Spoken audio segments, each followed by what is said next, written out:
Controversy king Ram Gopal Varma గత కొద్ది రోజులుగా బాహుబలి 2 గురించి ఎన్నెన్ని ట్వీట్లు చేస్తున్నాడో, బాహుబలి టీంని ఎంతలా పొగుడుతున్నాడో మనం చూస్తూనే ఉన్నాం.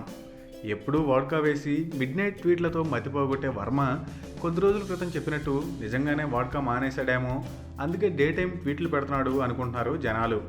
ఇదిలా ఉంటే మరోసారి వర్మ పవన్పై బ్రహ్మాస్త్రం సంధించాడు.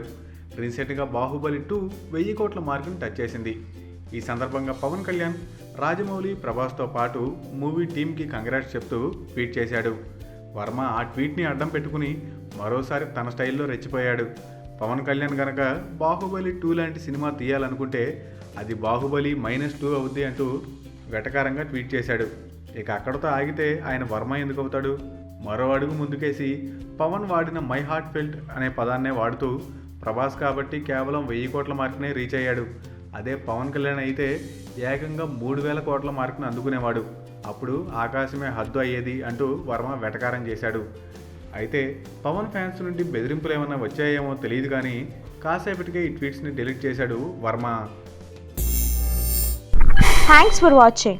For more interesting updates, don't forget to subscribe Filmy Looks.